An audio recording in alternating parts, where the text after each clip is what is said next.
Assalamu alaikum.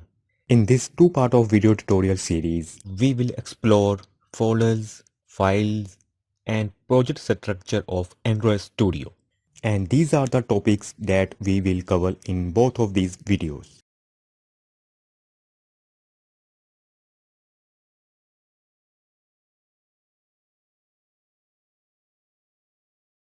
But before we proceed this video, if you haven't subscribed the channel, then please subscribe the channel and don't forget to hit the bell icon to get the notification of latest video on Android development.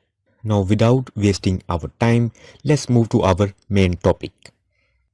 First, open your Android Studio. If you have already existing project, then open it, or if you don't have, then if you are using Android Studio for the first time and you don't have any previous project, then simply the first option, create new project, and in the next window you will see this window.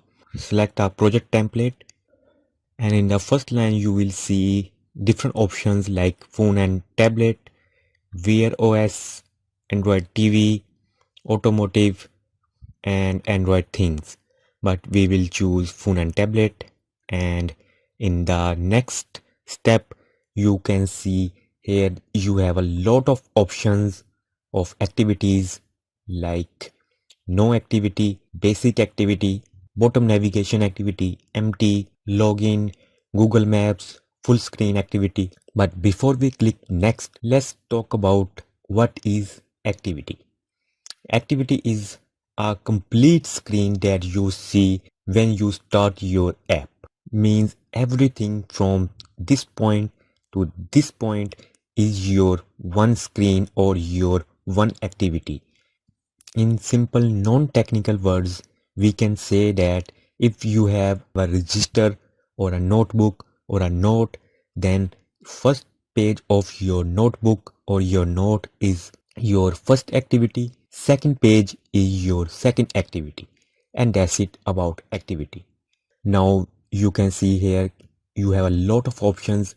That means if you choose basic activity, then you will be provided with these menu items and this add button, and in bottom navigation activity you will have this navigation already made, but we will click empty activity, click and next, and here in the first option you will choose your app name.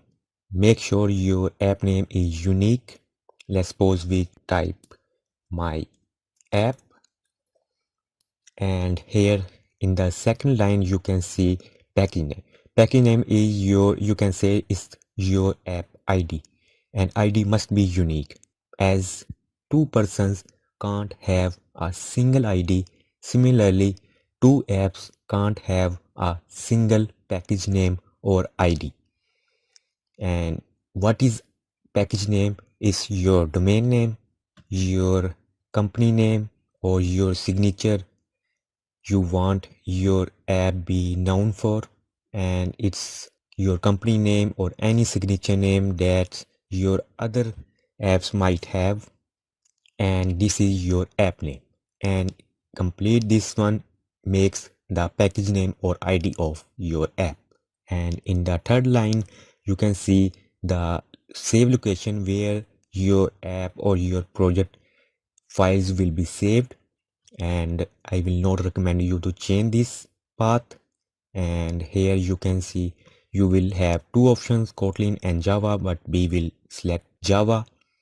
And in the next step you can see here minimum SDK or API level. If you want your app to be run on maximum Android devices, then choose minimum API level, but always keep in mind the functionalities and services that you are providing in your app while choosing this API level.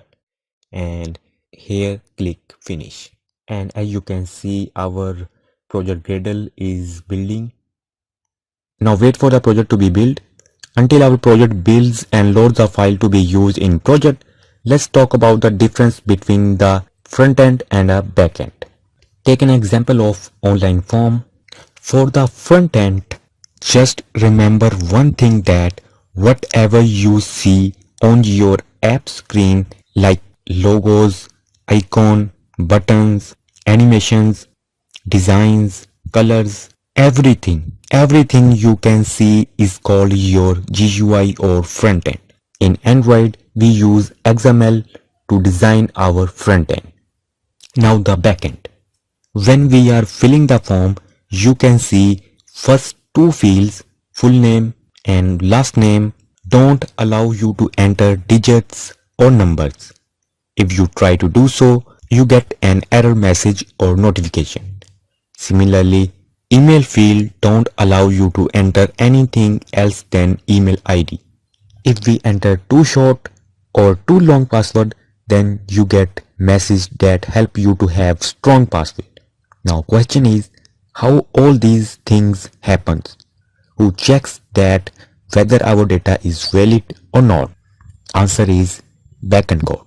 When you fill the form and press the register button, then your backend code is responsible to check the validity of your data, receiving the data from form views, process the data or make some necessary calculations, send the data to database, perform CRUD operation, showing the data in your app, and many more. In Android, we use Java or Kotlin to do backend code, and in our upcoming videos, we will use Java for our backend code. Moving back to our main topic. Now it will be easy to understand the files and project structure of Android Studio. As you can see, two files, app and Gradle script under Android. If we expand app, then you will see three files, manifest file, Java and resource file, RES. If your Android Studio successfully installed, your SDK has successfully downloaded and your project has successfully built and loaded, then you will find these three files.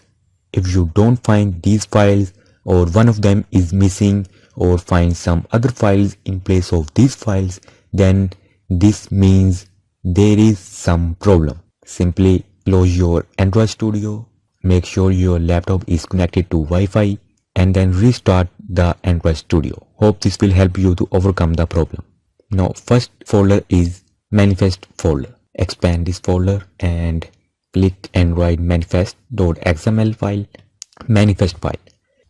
Manifest file is a file where you find all the core or main info related to your app, like your app package name, launching icon of your app, label or your app name, app theme.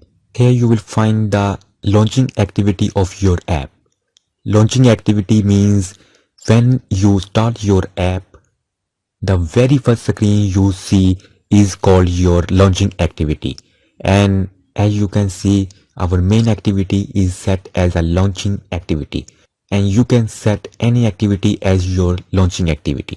Besides these functionalities, we also use manifest file to declare the runtime permissions that are needed to access the user mobile hardware.